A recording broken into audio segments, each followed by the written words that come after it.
All right. I am Rebecca Rusch. I am, I'm an explorer, adventurer, world-class athlete, author, speaker. My passion is really exploring in the outdoors, doing ultra endurance, very, very long physical journeys on the bike, on foot. And I've been doing that for 4 decades. And really, yeah, I'd call myself an explorer and physical explorer. But what I'm really interested about today, too, is talking about exploring on the inside as well with Moran. So, yeah, that's me. I'm Moran Cerf. I'm a professor of neuroscience and business. I study the brain and try to understand how it works, and I help companies understand how they can use knowledge from the brain to make better decisions, to understand their customers, and to altogether make the life of themselves and of the world better. Well, guys, great to connect again with you both. I always enjoy these conversations. My name's Andy Walshe. I have a background in human performance, which basically means I spent the majority of my career working with some great performers across numerous disciplines, stretching from sport to business to the government to the arts, and really have just been watching and learning from those communities, seeing how people like Rebecca, how you push the edge of what you're doing, listening to what you do, how you attack things, and then also when things are tough and challenging, trying to understand for you what that means, but also as part of our role, trying to bring that knowledge and awareness to a broader population so that everyone could benefit from the extraordinary things that both you and Moran have done and achieved in your lifetime. So, really excited for today's conversation.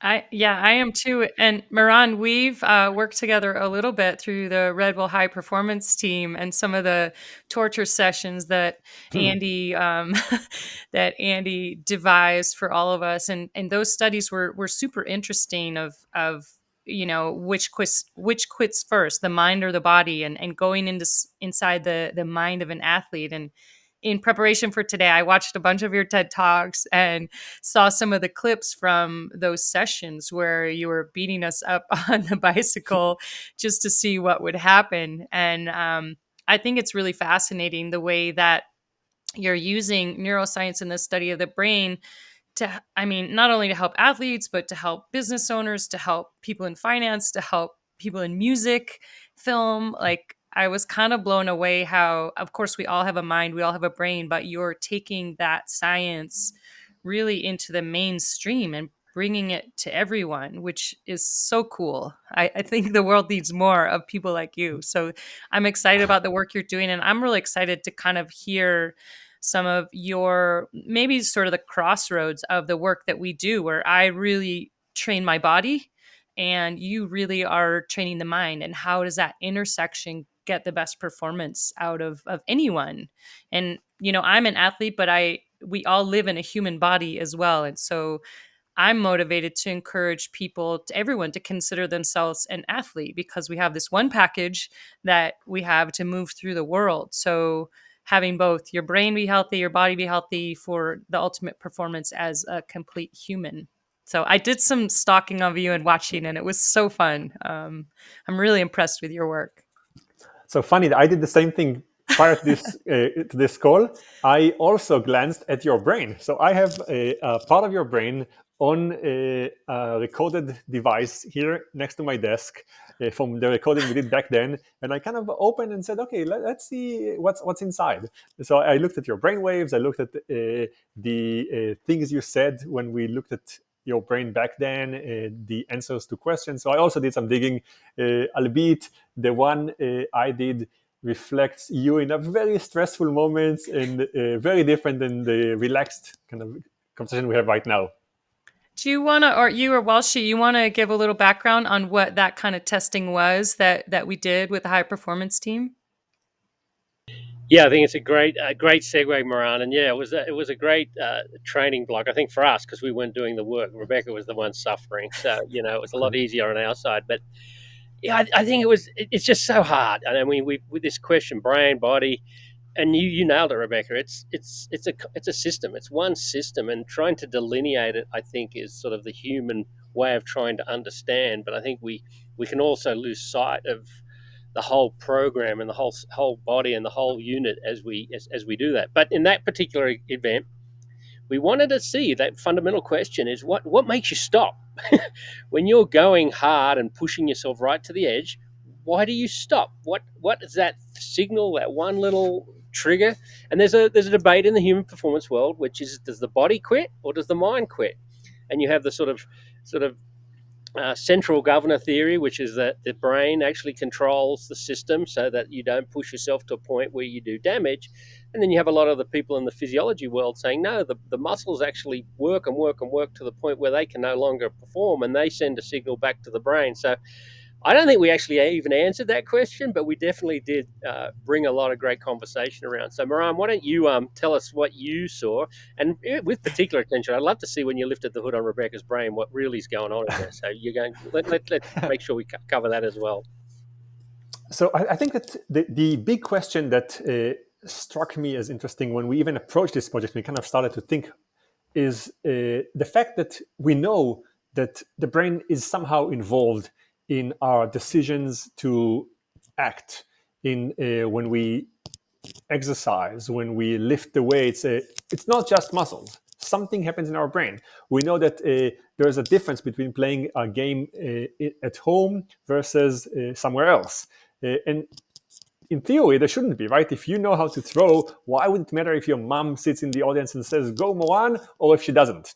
But it does. We know that something looks different when you're in this state of flow, when you're feeling it. Something happens when you're a second before the end of the game versus in the beginning of the game, when you're losing versus when you're winning. All of those things affect our mindset. And to an extent, science kind of ignores that when you talk about athletes. It kind of says, well, the brain is one thing, the body is another thing. They are totally separate. The coach would train you to cycle faster or to throw better without even focusing on where you come from mind-wise. So we started asking questions on what goes on in the mind of an athlete. And we kind of had Rebecca go through torturous events to see if we can break her mind and keep her body functioning, or the opposite, let her body kind of carry forward the most extensive torture that we could come up with without in all affecting her mood or her mind. And what we saw, to the very basic answer, is that of course the two are connected, that the mood we're at when we're cycling is affecting how we cycle, that whether someone says go, you can do it just before we break makes a difference, that how many people are watching us when we're doing it makes a difference, whether it's in the morning or in the afternoon makes a difference. All of those things that people intuited and some studied came together in 1 hour, where we had Rebecca go through hell on a stationary bike and on a stadium, and still endure and perform in a way that at least I cannot imagine performing in any condition. Yeah, I mean that we did that years ago, and it was multiple days, doing the same test over and over and over and over again. And ultimately in the velodrome, my big takeaway, I felt like you, we didn't totally answer the question, which, does the brain or the body quit first? I think it's a combination, but for me, a massive takeaway was on the very last day. We had to do the 4 kilometers around on the velodrome, and we were given the light and told, all the other ones had just been on our own, and we just go as hard as we can until the thing stops.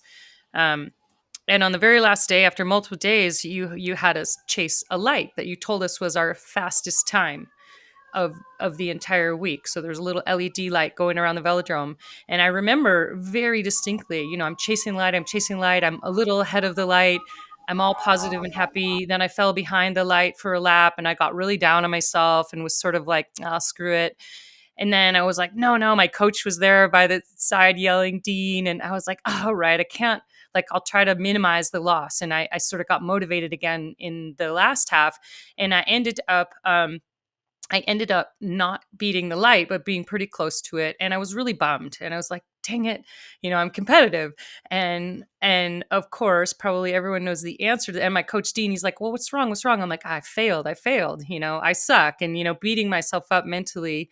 And sure enough, you had all lied to us. And the light was much faster than we'd ever gone. So on the last day, the last run, I had my fastest time. And it just showed me, like, if I hadn't even lost motivation for 30 seconds in the middle, how much faster could I have gone. And that was a real eye opener for me of the potential of our mind and the athlete, because I went through it. It seemed like an hour, but it was just 4 laps around the velodrome. And I went through all these emotions of, like you said, Dean cheering for me getting bummed, and then getting motivated again and going faster than I had, even though physically I was the most exhausted of the whole week. So it's, and not to lie to yourself, but I think about when we set goals and limitations, they're actually not, they're not hard enough. And it's part of the reason that people ask me all the time, why do you do these hard things?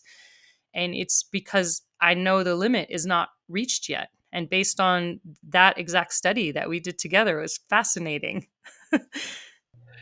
Hey, Moran, on that, what happens? What is occurring there? Break it down for us from a brain perspective.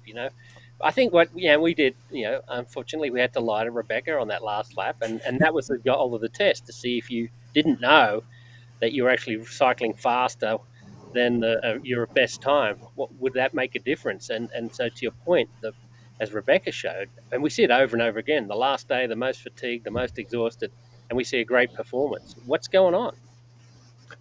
So, jargon speaking for a second, in our brain, there are kind of two systems that work together to activate us. One is the one that feels the tiredness, the exhaustion, that questions what we do and when we should stop. And there's another one that basically activates us and tells us do more. And those are two systems, meaning we can activate one or the other.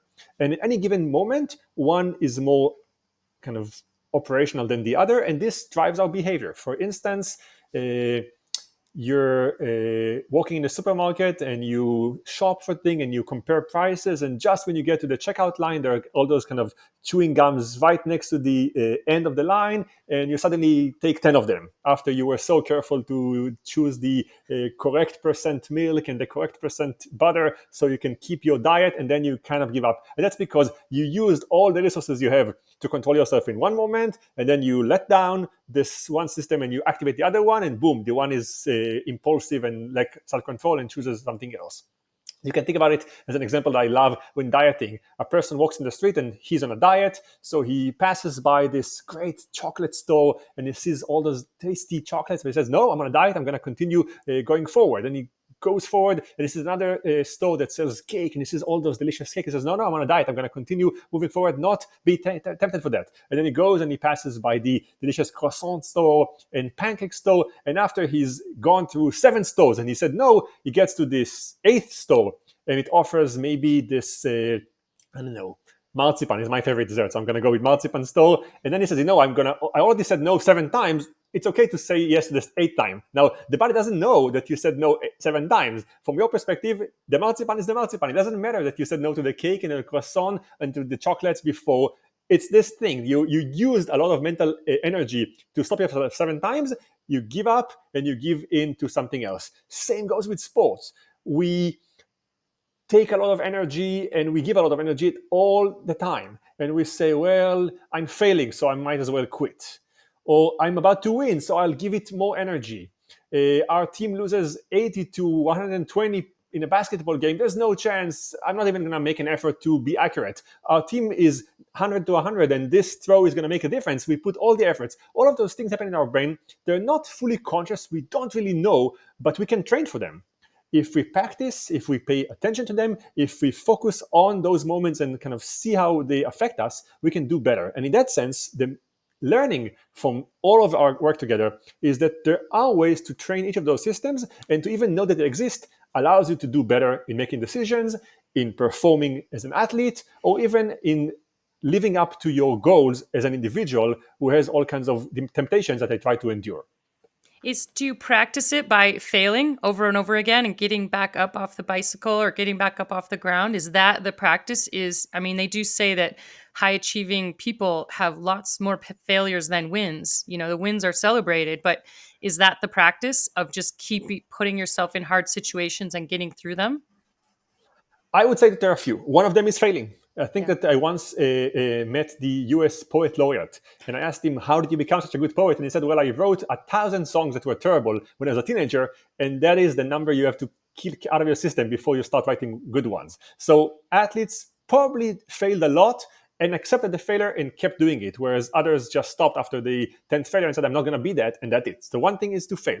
Another thing is to also pay attention. So if you not just fail, but say, okay, let's stop for a second and look back at the last week. When did I make a choice I don't like? What was it that I didn't like? How do I make a better decision later? If you just pay attention and you stop to kind of reflect, you also will do a better job in kind of training the brain to reinforce the good behaviors and suppress the bad ones. And the third thing is accountability. Yeah. You have a coach, you mentioned. The coach is acting as kind of an outsourced brain. They tell us things that we might not want to tell ourselves. A lot of companies do better when there's a conflict between the investors and the CEOs, which leads to actually a good decision. If you just think that you're right all the time, you will only learn that you're wrong when everything collapses. But if you have people whose job is to kind of tell you, we like you, but on this one you made a mistake, you actually will learn. So a coach, a partner, a team, those are all ways for our brain to outsource the fact that we're sometimes flawed and we choose to not see things that we don't do well at, by having someone else be the person who tells us, hey, let's try a different way. So who's that person for you? Do you have someone that is your mentor or your that like I think of like sort of the devil and the angel. You've got these two voices in your head. One is your best self and one is not your best self. Do you have somebody that brings out the best in you? So for academics, and I'm going to ask you a similar question in a second because I'm curious. Because for a lot of us, it's both our partners in life, it's our kids, it's our business kind of counterparts, and also the coach if you're an athlete. Academics have it easy. We're in a business where everything you do, you have to send anonymously to peers, and their job is to find flaws in it, and they get to be anonymous when they tell you that. So you get once a week a letter from 3 anonymous people who tell you, you did a terrible job on this, you did a terrible job on that, this is totally wrong, and you have to learn to accept it and still smile at the end of the day. I think that in that sense, academia is kind of built on this system by which the peer review is all about finding flaws in others. When you're giving a talk in front of loving audience like we do when we do all the talks that Andy suggests we do, or that our team at Liminal kind of suggest, we're going in front of a loving audience. Even if we screw up, they're going to be nice to us. When we do it academically, it's the opposite. Even if you say the smartest things, everyone in the audience tries to find a flaw, and they kind of say, hey, well, go back to slide number 7. In slide number 7, the graph was in red, but here it's in green. Is it the same one? And you have to, on the spot, say, oh my God, what happened here? Why? Kind of live. So in that sense, academia is great, a place for people to get reminded that they're not great. Yeah, I mean it's a good point of sort of putting your authentic self out there. And I think about social media and like our world today, everyone is putting the best picture of themselves out there. And in turn, it almost makes some of us feel bad and think, oh, well, I'm not doing this. I'm not doing that. And um, yeah, I like that about academia. And it's probably all of us could do a little more of putting our work out there, even if it's not perfect. And, not being perfect is I'm a bit of a perfectionist, so I'm guilty of writing something and not putting it out right away, or not asking somebody, hey, can you give me your opinion on this? It's brave to have that kind of vulnerability, but it's awesome how you say that it helps you grow. And I wonder, do you get the name you have to submit anonymously? Are there comments anonymous back to you, or do you know who's critiquing you? Occasionally, people put their names on the reviews, but they are not often doing that. So you get blunt and sometimes very harsh criticism.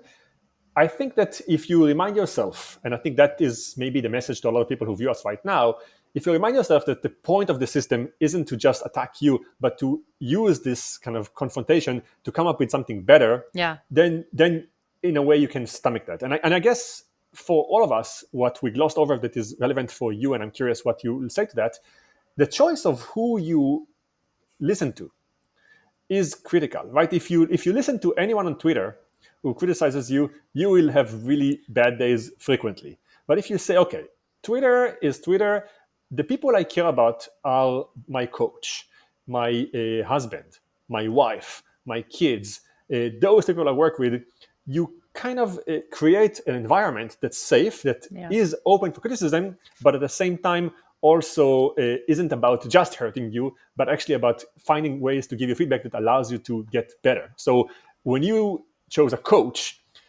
you chose someone that you gave all the power to give you back criticism, right? Yeah. You made a choice here. So in that sense, I think that the nice thing is that when you choose a coach, you, on the one hand, found someone who's going to tell you 10 more push-ups right now, which is not a pleasant sentence to get from any person. But at the same time, you say, I'm trusting you and I'm giving you this power because I know that you got my back and you wanted me to be better. I'm curious, how did you choose a coach? Yeah, and it's the same thing you're talking about in academia, is that the goal is not to break me down. I mean, physically it breaks me down, but the goal is better performance in the end. And so there has to be a lot of trust in the people that you open yourself to, that they're knowledgeable and they care about you, and are willing to be honest with you, but also sympathetic when something happens. And I met my coach Tim Cusick through Dean Golich, who was my former coach and who was at all this torturous testing that we did with the high performance team. And yeah, it was a referral from him as Dean, moved on and stopped coaching people. And it's because I knew that his community of people were super smart, and that they were trusting. And it's kind of what is this liminal community that's being formed, is a community that is maybe in your field, not in your field, but they're going to be honest with you, but with care, not to try to break you down, but to help build you up. And you know during the pandemic, I have whittled down my community, and I actually went through the process of which groups and people do I want to really nurture the relationships and keep them in my life, and which ones are going to go by the wayside, because we only have so much time and energy. And so I took a hard look at the groups that I hang out with. And yeah, my coach is amazing. I love him. My husband offers a lot of support, but in a totally different way. And I will tell you, one of my best teachers, two of my best teachers are actually my dogs. And because they make me choose the process in the morning, a ritual to go outside, take them on a walk. They're happy all the time. They love to sleep. They love to eat. They love to run. But mostly, at least a few times a day, they make me go walk in nature. And for me, that's a very therapeutic. It's scientifically proven that being outside, seeing the trees, smelling the air, turning digital devices off, it's therapeutic for me. And I'm actually recovering from a concussion right now. I had a bike crash a couple weeks ago, and that's been about the best thing that I can do, is go walk my dogs. So they're also a support network for me, to make me choose the right things for me. So I think that you hit on two things that are interesting that I was going to reflect with you on. One is the value of rituals. I think that most people, when they hear rituals, they hear religion. They say, "Oh, wait, I'm going to have to, circle the building 3 times and look west." Or I think that those rituals have some benefits, but they are a different kind of category from the one that we care about. I think that the one that are true for a lot of people are the rituals that we just create to create habits. In that sense, there's a lot of value to finding ways to create habits in life that force us to pause and reflect on things, that force us to do things that are mindless, so to speak, that don't require us to think, but just kind of to be in the moment. And in that sense, rituals are extremely valuable for a lot of things. With kids, the shower before you send them to bed isn't just about cleaning them. It's about creating the experience that, okay, we're starting the process that will prepare your mind to fall asleep. And in that sense, the 6 p.m. shower is already part of the 8 p.m. falling asleep. The taking the dog 3 times a day outside is taking the dog out and they get to pee. But at the same time, they also force us to think of our day as broken into parts. And I know that I'm going to have to pause at this point and take a break and think for 30 minutes. And when I come back, I'm going to have different mindsets. All of those things are extremely valuable because they think of our brain not as like, okay, the brain is online the entire time and then it goes offline in the evening, but the brain takes breaks. It needs sometimes to reflect. Some thoughts are better if they are processed, paused, processed again. And now that neuroscientists have learned all of those things about the brain, they just catch up to something that a lot of athletes and a lot of people in senior position know, which is that there's value to conversation, there's value to pauses, there's times of the day where things are better, there's a value in ritual. All of those things are things that neuroscientists are now catching up and proving after you guys in the sports world have been doing that for ages. Hey, Moran. Well, and yeah, Oh, sorry. go ahead, Andy. No, Moran, you every sentence of yours has about 50 questions behind it that I'd love to unpack. You said mindless and you said rituals. And one thing that you've mentioned and that sort of come to mind, I want to pick your brain on, and also Rebecca. The ritual also, isn't there some, it sort of begs the question, does the brain need time, or does the brain get good at stuff and then use less energy? So a ritual in some respect allows your Mhm. brain to, as you said, switch off. It becomes mindless, but it actively, so if you walk the dog or in nature, as Rebecca said, there's that sort of cognitive recovery that's going on. But is it also the idea that you're doing something that the brain doesn't have to think about to allow it then to process? Because it seems like when you walk the dog, and I just did one, half an hour ago with my pup, you're kind of thinking, not thinking as you walk through the mountain, and then you sort of get to a point where your brain feels like it's reset. Is that something that you sort of now have a better scientific explanation for?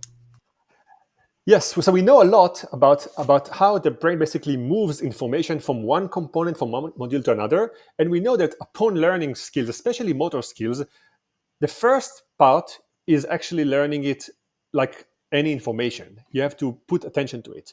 Once you did it, you can move it to a different part of the brain where it gets used just as a module in one operation. You just say, activate this. Think about it in the context of building an IKEA product. The first time you build it, you kind of have to pay attention to everything. But once you did it once, they bring you 3 more chairs. And the second and the third, you kind of do them without really paying attention. Think about it in the context of going down the stairs.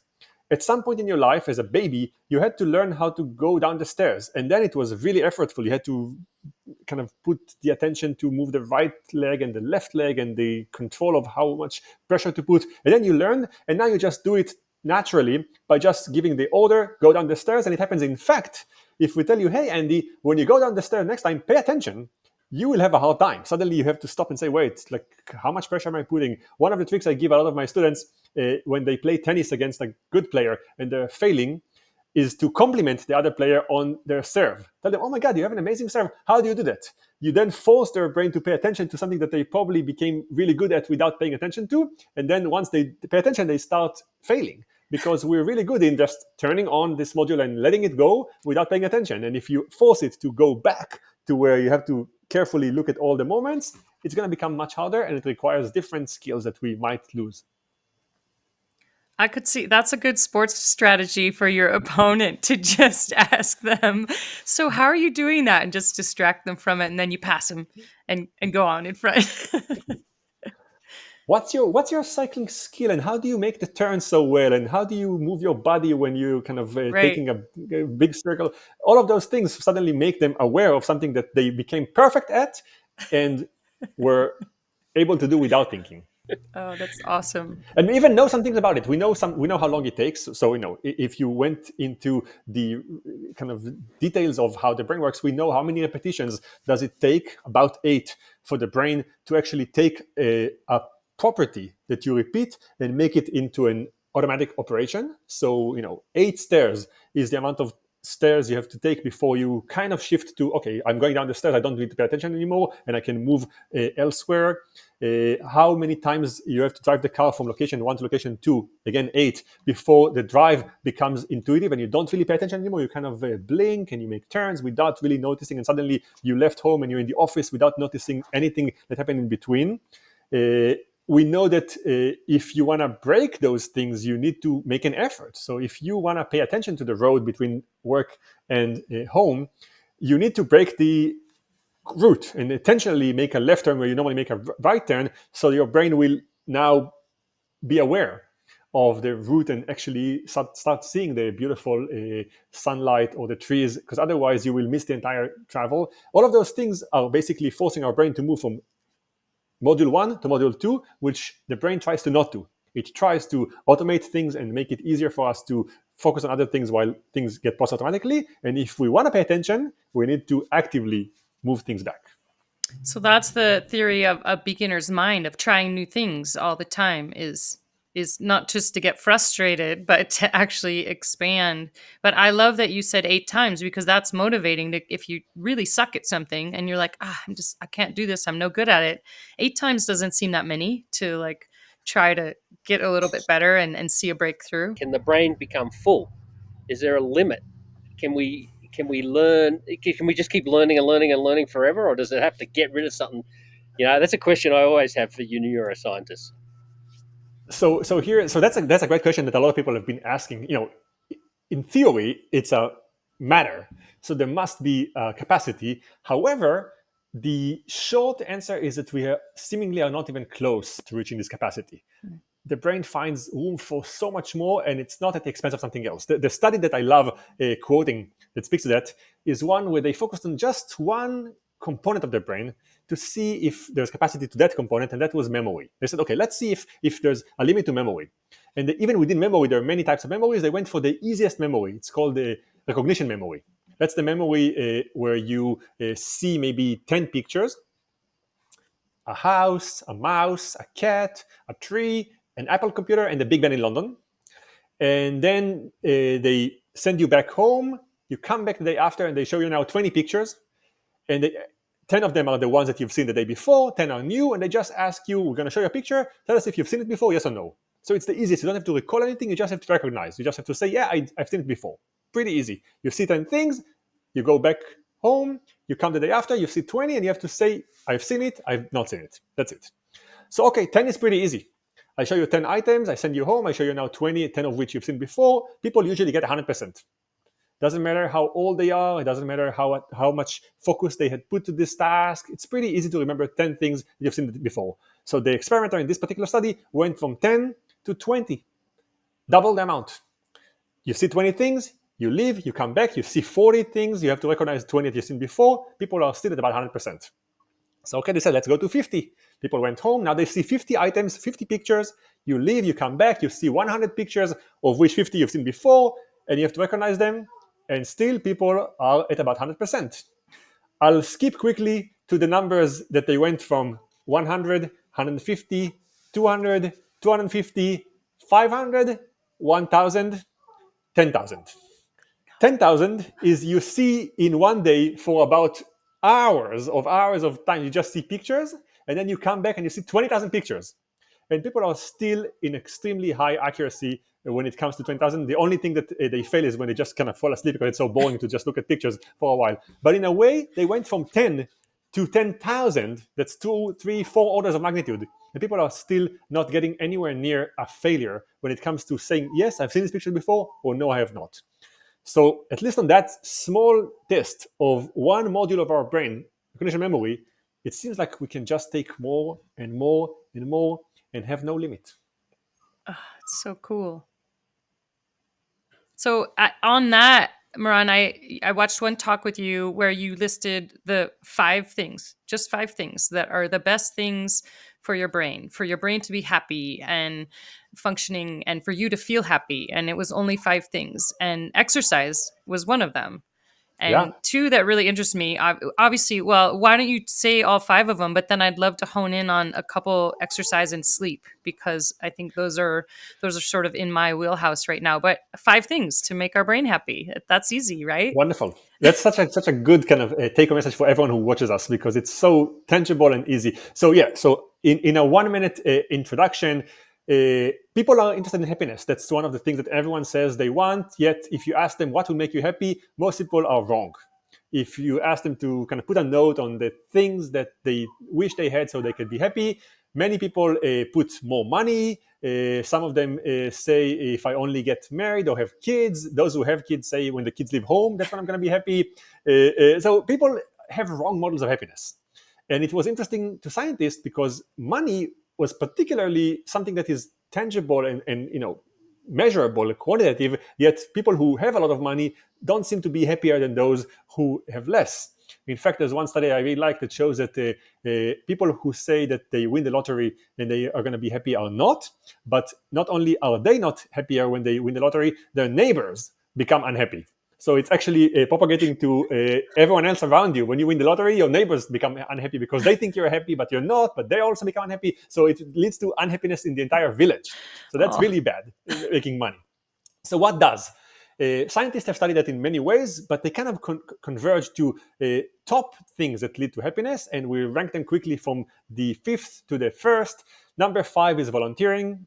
Essentially, helping others is really good for our happiness. So, if you give someone on the street $5 because they need it, you actually buy something with those $5. You buy happiness for yourself. You give them something, but you actually buy the feeling that you're a good person, the feeling that you help others. And in that sense, helping others is such a profound, useful thing that people should think about it as a virtue. When you come home from a bad day and it's 7 p.m. and all you wanted to go to sleep and you think, I'm miserable, I just want to end this day. If you at that moment actually went out and spent 2 hours helping others and came back home at 9 p.m., you will be happier. You think that the last thing you want right now is to leave and do something, but actually if you leave and do something for others, you will be happier. There's one study I'm going to mention, and then I'm quickly going to go over the other 4. I promise I'm not going to give long monologues here, that had companies. Every employee in the company got $10 and they were told, go and spend this money on yourself, buy yourself something. So people went and they bought coffee for themselves or maybe a little toy, something, and then they measured the happiness before and after. Turns out not a lot of change of happiness. You get $10, that doesn't do anything happiness. However, if I give you $10 and I say, go spend it on someone else, go buy a gift for Andy, go buy something for Rebecca, then people actually do change their happiness. So the same $10, if I gave it to you and I told you do something for yourself, would not have the same effect as if I gave you and I say, go and do something for others. Suddenly people think of things that the others would need. The act of just thinking about the other is leading to a lot of support. It creates intimacy. So doing things for others helps a lot. There's a quote that I like by a friend of mine. It says, there's the sentence, money doesn't buy happiness. And he says, if money doesn't buy happiness, it means you're spending it the wrong way. Spend it on others, then it does buy happiness. Okay, this was number 5. Number 4, exercise. Not surprising, yet people don't really use it as much. We know that the brain has hormones and molecules that get secreted when we do things, and exercise makes us happy. If you're sitting and you're depressed and you don't feel good, if you take this body outside and do something physical, you will give this body the right nutrients to make it happy. So counter to a lot of people's belief that they need to be alone and focus on themselves and think the act of doing something physical changes their brain, you get happier. Number 3, that's the one that is very divisive. A lot of people have angers about that. Spiritualism. Being spiritual increases our happiness. There's a lot of issues here. Is it about religion? Is it about believing in something? The answers that most scientists agree on is that being spiritual gives you a feeling of meaning. It suddenly feels that life is not just kind of about me, it's about something bigger. If you're religious, it means that there's someone else that is kind of journeying with you. You're someone you can talk to, and they look at you and they evaluate you, and what they do means something. And if you're very spiritual, as in you mean that you think that the world has meaning, suddenly your existence for, say, 80 years isn't just the 80 years, but it's part of a longer continuum, and the world has much more meaning. Number 3, we can talk a lot more about because it creates so many opportunities for ways to get that, but it's there. Spiritualism. Number 2 is the one that a lot of people implement, but they implement it the wrong way. That is social interactions. Turns out that having social interaction is a really important driver of happiness. And what's important is that they're not necessarily good ones.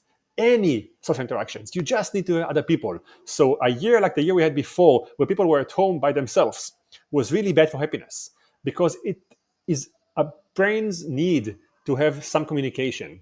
What I like to think about when I think about it is an example for how bad it could be to not have interactions is Alcatraz. Alcatraz, the famous prison in San Francisco, had the worst people on earth when it was active. It has murderers and rapists and arsonists, and the worst people on earth were in one place together. And yet, the biggest punishment you could get in Alcatraz for bad behavior was to be taken away and be put in solitary confinement, as in by yourself.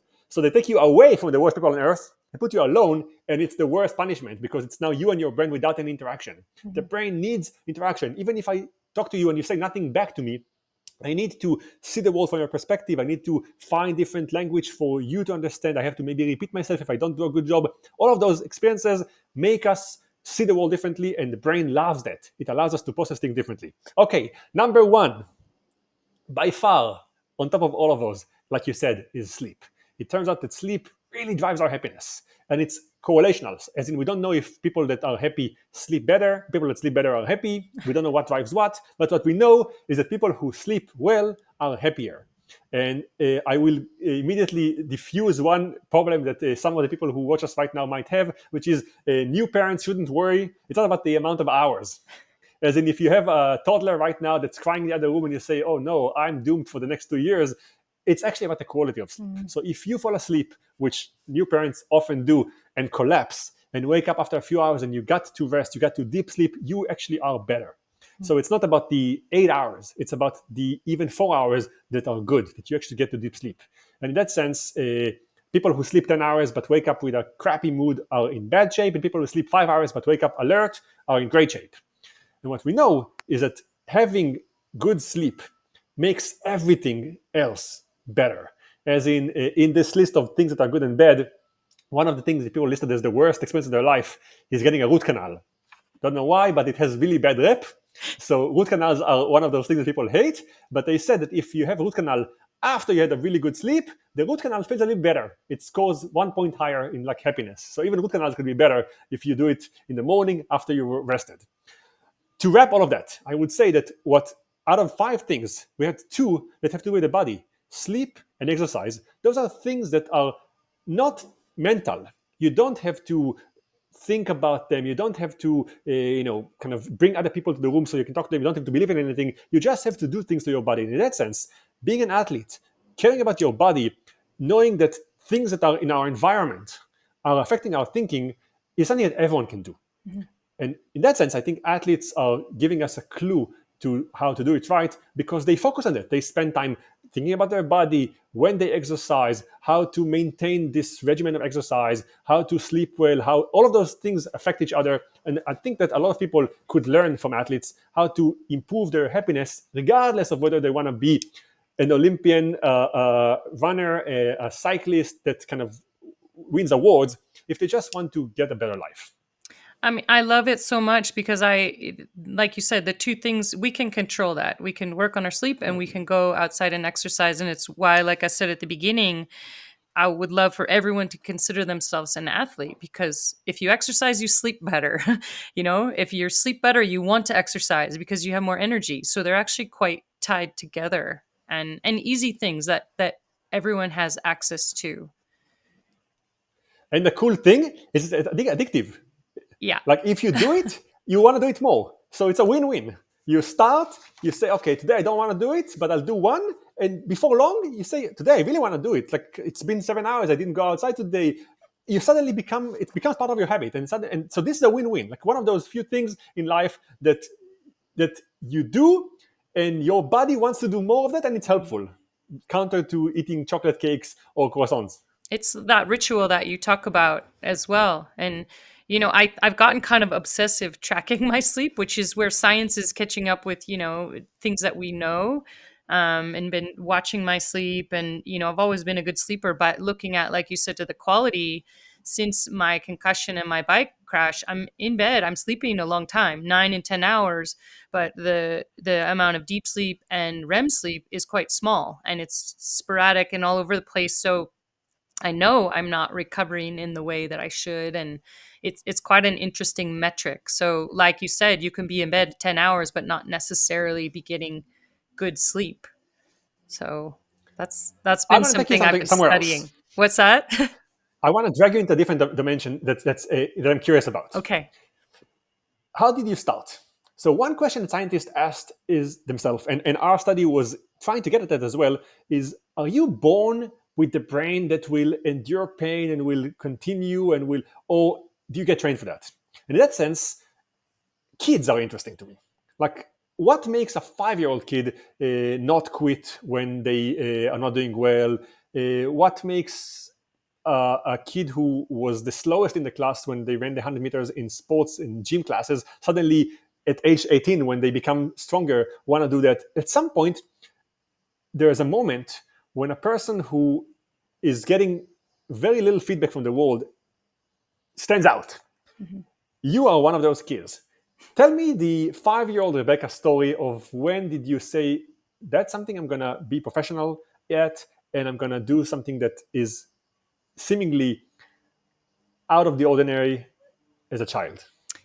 Well, I've never said that, even as an adult. I want to be a professional athlete. This is the path I'm choosing. But the constant through my whole life as that 5-year-old kid is I wanted to be outside and I wanted to explore. So I wanted to camp in the backyard. I wanted to go around the block when I wasn't allowed to, leave our block. I had this curiosity for exploring and being outside. And that has manifested into the life of a professional athlete. And, I've been a rock climber, paddler, cyclists, a lot of different sports, but they've all taken that same exploration in nature.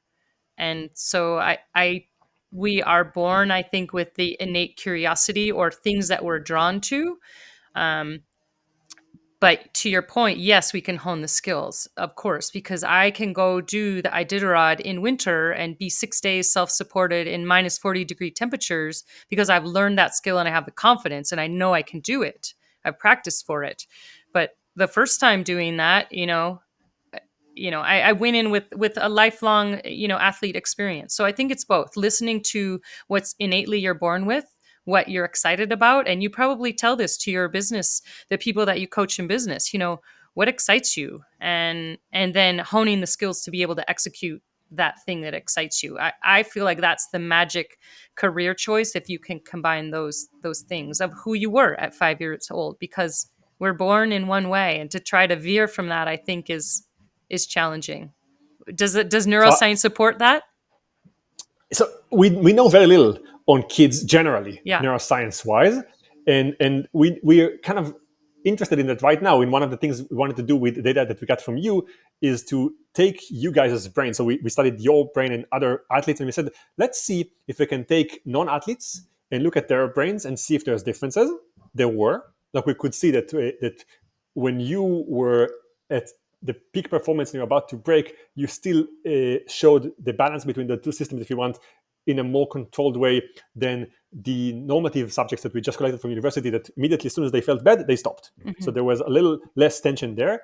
And we asked the question, can we find a kid who is 5 years old who looks like that rather than like that? And maybe they're destined to be a Rebecca 20 years after. This we didn't do, so I don't know the answer. Well, and to your point, my physiology, and Andy can attest to this, isn't super spectacular. I'm not off the charts with lung capacity or other things, and so it was more that my brain wanted to do that, and I could train my body to be good enough. But if you compare my physiology side by side with another person, there's far more sort of impressive people out there who maybe aren't achieving in a physical realm. So it has to be that combination of both things. And I would almost say that especially in endurance events, that the mind does have to be is sort of weighted a little bit stronger. Than it's not 50-50 mind body. I mean, you get to a certain point, but after day 3, anybody's body is fatigued and tired. And that is really where the mind does have to not quit when you're cold and lost and it's dark out. What was the worst moment in those 6 days? The worst moment, this was really interesting in those 6 days because we sleep very little, like 3 or 4 hours a night. So the worst moment, the race was near perfect. And I did this at age 52, one of my best expeditions of my life, hands down. And did it completely self-supported, sleeping outside, building fires.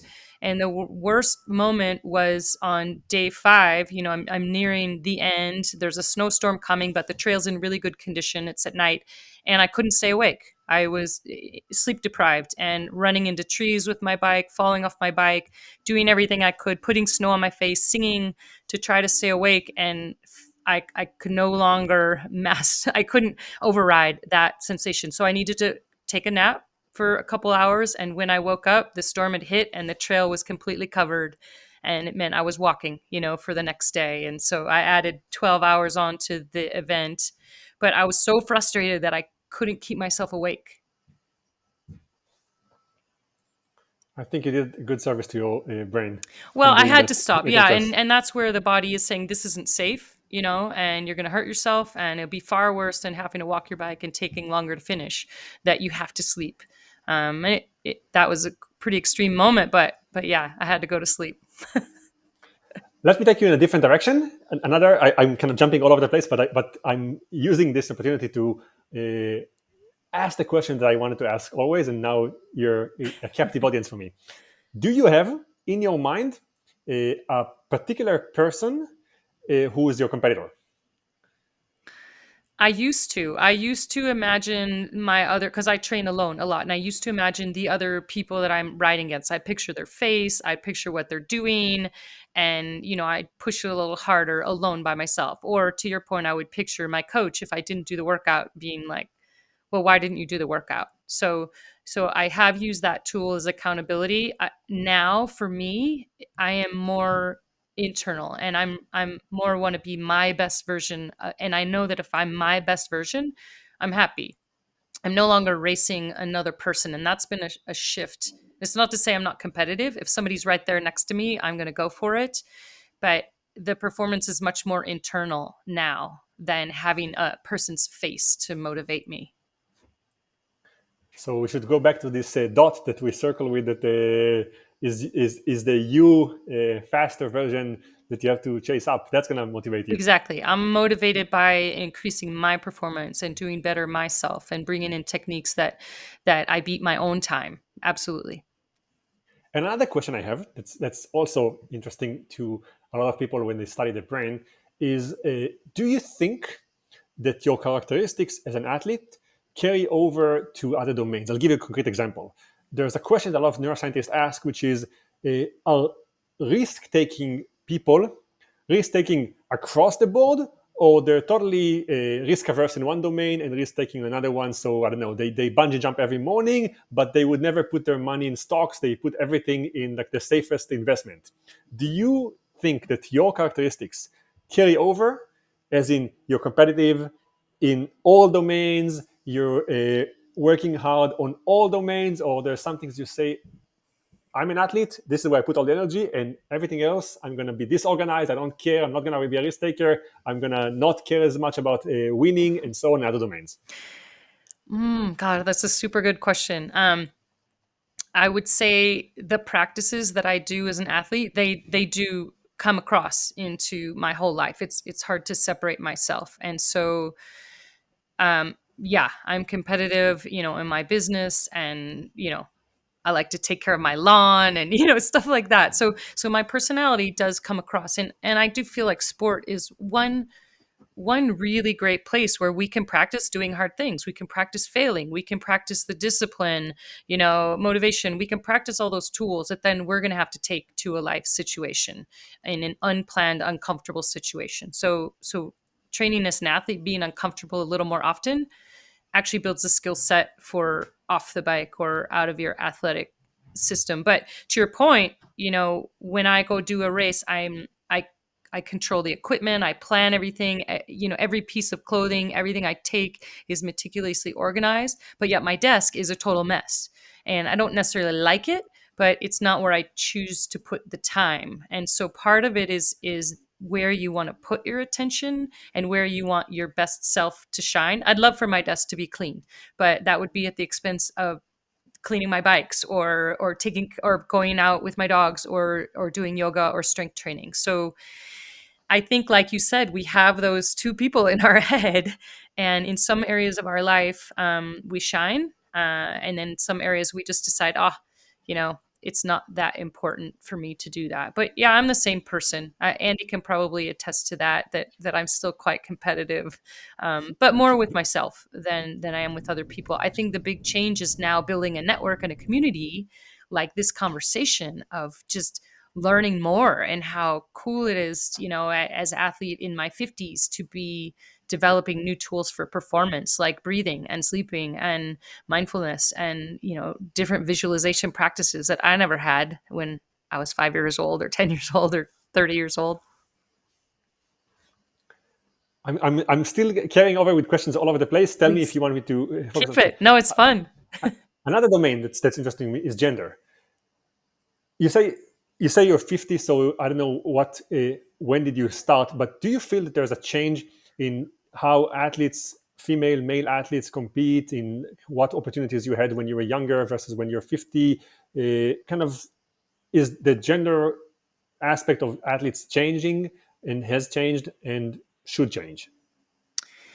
I mean, in endurance sports, yeah, there's more people taking part. So when I was rock climbing, there weren't any women rock climbing or paddling or doing this stuff, and so the numbers have increased, which is exciting because people have seen examples of, from Billie Jean King starting it all to bring more women into sport. And in endurance sport, what you've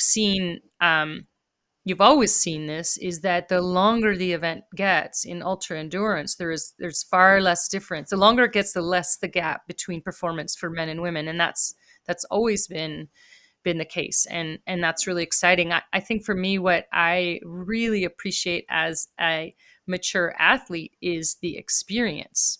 And you would never go to someone who's a neuroscience at 50 and be like, oh, you're on your way out, like, when are you going to retire? You've got you've got 5 decades of experience. And I think that's what's exciting to take into the athletic realm, is that there's nothing to say, and we're proving it wrong, that human performance ends at 25 or 35. And that's what's really interesting. We can show that your physiology declines, or certain things that decline, but what doesn't decline is your experience, your mind, and your ability, like you said, to not quit, or to push through hard things, or to calculate what's your next move. That's getting better and better with experience.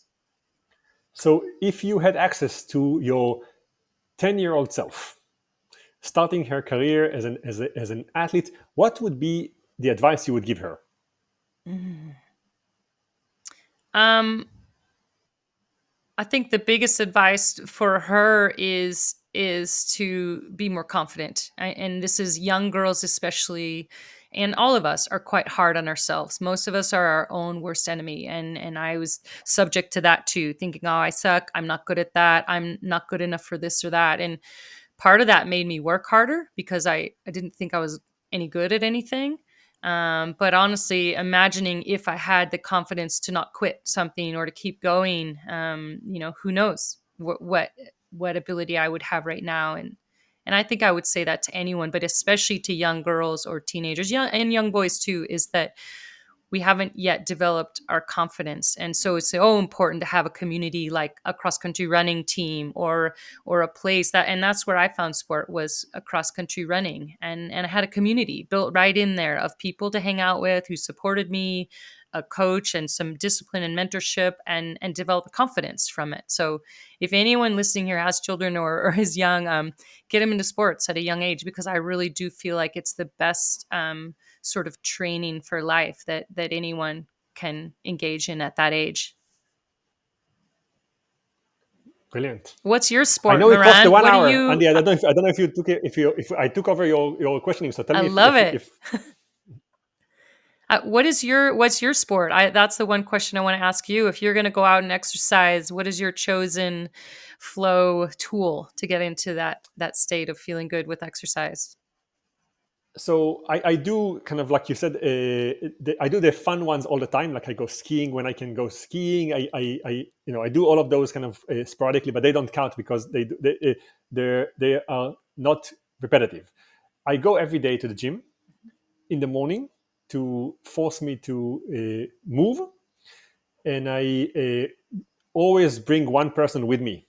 So I would have accountability. I always book a meeting with someone. I tell a friend. So when you wake up in the morning and everything in your body cries, oh, 10 more minutes in bed, I would still go out of bed and do that. So that's the accountability thing. And when I go to the gym, I do kind of the routine that you do, meaning I run a little bit on a treadmill, then I lift weights, and I also look around because I'm competitive as well, and I find out who's better than me. I kind of glance like a half-sided what is it that they're lifting, what do they do, and I keep track of all the ones, and I in my mind I'm in a competition with them that they don't know existed, but I constantly monitor. I know everyone in the gym, exactly what they lift, what they push, how much they run, what speed, and I'm in constant competition with everyone who doesn't know I exist. Oh, I love that so much. Fantastic, fantastic. Oh Oh, my dear. gosh. Well, I'd love to invite you on a bike ride or a hike in Idaho where I live sometime so we can go out and continue this conversation because it's fascinating. I have a lot more questions for you, but I think hopefully this is the first of many. It's perfect, of Yeah, course. fascinating as always. The, I love the interaction between the pair of you. It's just, and the questions were fantastic, both sides, Moran and Rebecca. Yeah, absolutely. I was wondering if I could keep you for 2 more minutes to ask one quick question, maybe on behalf of you, Rebecca.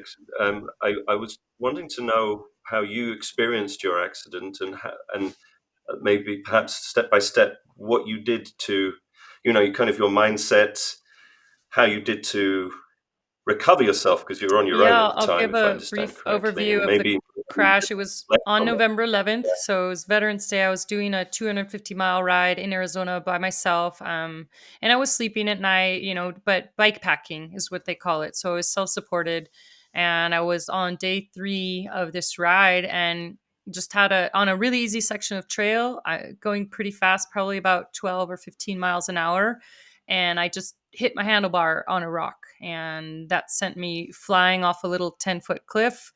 I bounced first on my head, then on my back and ribs, and then landed on my knees at the bottom of this little dry riverbed, and was quite shaken. Definitely quite shocky, and I sort of took stock and okay, everything's here. Crawled up the little cliff. My bike was still up on the trail, and kind of began, I'm an EMT and work in emergency medicine.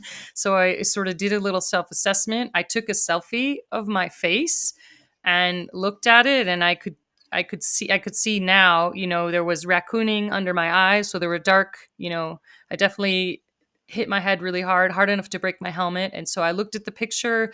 I took stock. Okay, I have broken ribs, I think. I need to get out. And I was 10 miles from a trailhead. And so I had to basically perform a self rescue. And all the time, I'm kind of assessing myself of like, okay, now I'm getting cold. Okay, I might be going into shock. And then my brain is saying, well, if I know I'm going into shock, then maybe I'm not really going into shock.